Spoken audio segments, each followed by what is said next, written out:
Samantala, wala pa pong Pilipinong naiuulat na inaresto sa ipinatutupad na crackdown operations ng Malaysia laban sa mga illegal foreigners nito. Samantala, masusi din pong binabantayan ng Department of Foreign Affairs o Foreign of Workers ang sitwasyon sa Thailand kung saan nagdeklara na ng state of emergency sa Bangkok. Narito ang report na aming kasamang si Bianca Pidan.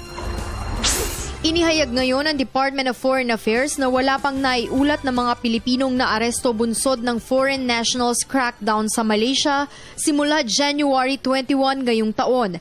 Ayon kay DFA spokesperson Assistant Secretary Raul Hernandez, patuloy na minomonitor ng Embahada ng Pilipinas sa Kuala Lumpur ang sitwasyon doon, lalo na ang mga Pinoy na posibleng maapektuhan ng crackdown operations.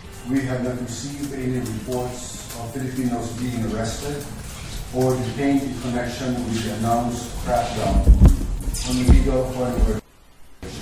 Ipinaliwanag naman ni Hernandez na lahat ng umuwi sa Pilipinas ay maaari pang bumalik sa nasabing bansa kapag may maayos na silang papeles, maliban na lang anya kung tahasan silang ipinadeport ng Malaysia. Samantala, kontrolado pa rin at pangkalahatang mapayapa ang sitwasyon sa Bangkok, Thailand.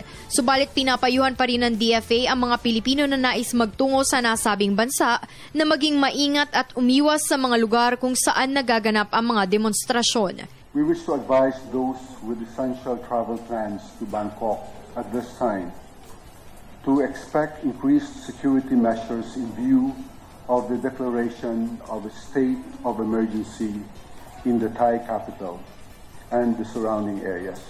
Nakataas pa rin naman ang Crisis Alert Level 1 sa Thailand matapos isa ilalim sa state of emergency ang Bangkok kahapon, bunsod pa rin ang kilos protesta laban sa gobyerno ng Thailand. Para sa Telebisyon ng Bayan, Bianca Piedad.